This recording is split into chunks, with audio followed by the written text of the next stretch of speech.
3,000 years ago, a people wrote into their most sacred text a simple commandment. You shall teach your children. Not some children, all children.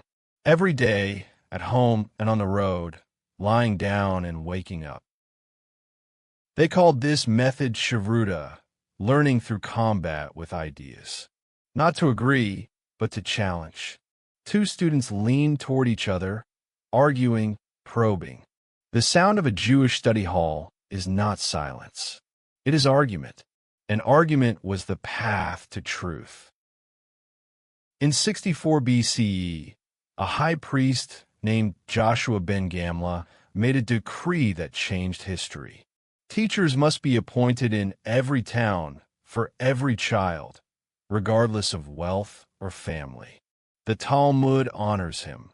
Were it not for him, the Torah would have been forgotten in Israel. It was the world's first public school system.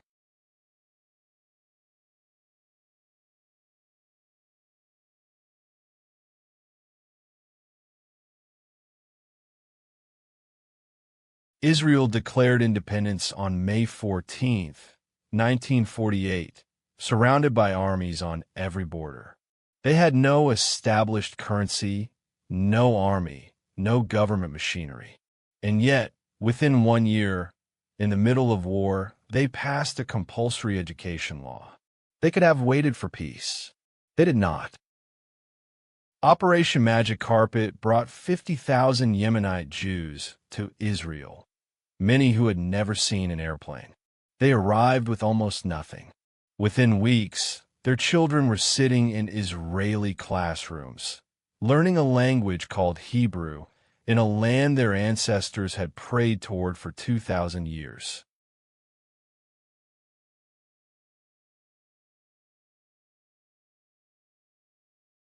They came from 80 countries, speaking 40 languages, survivors of the Holocaust, families from Iraq and Morocco and Yemen and Ethiopia and Russia.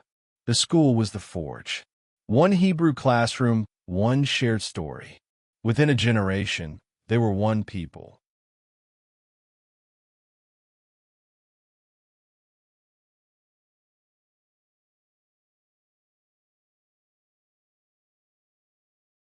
The Hebrew University of Jerusalem was founded in 1925, 23 years before the state existed.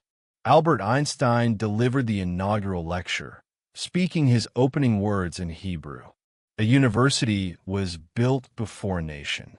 A people understood the mind must come first.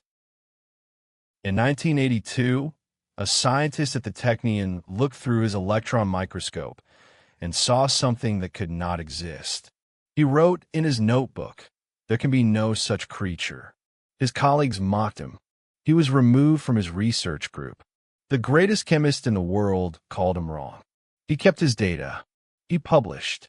He waited. In 2011, the Nobel Committee called.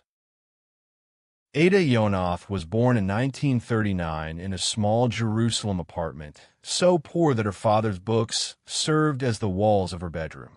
Her father died when she was 11. She grew up surrounded by knowledge she could barely afford. She spent 30 years mapping the molecular machine that builds every protein in every living cell.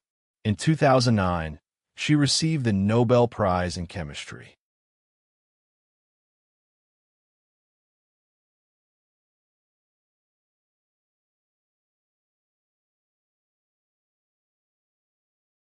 Tikkun Olam, repair the world. This is the obligation embedded in Israeli education from childhood, not merely to learn, but to use learning in service of others. Israeli drip irrigation, invented in the 1960s, now feeds hundreds of millions of people in Africa, Asia, and the Americas.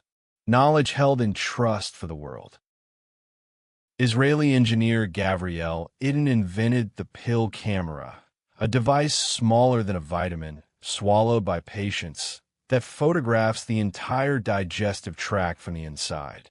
Before this invention, these passages were unreachable without surgery.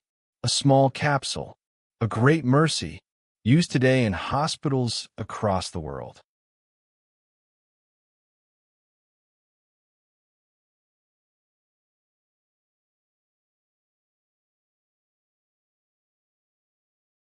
Israel has mandatory military service, 3 years for men, 2 for women. But Unit 8200, the elite intelligence unit, became a different kind of school. Soldiers aged 18 and 19 solving the world's hardest computing and cybersecurity challenges under live pressure. When they leave the Army, they bring those skills directly into universities and startups. Israel spends more on research and development as a share of its economy than almost any nation on Earth.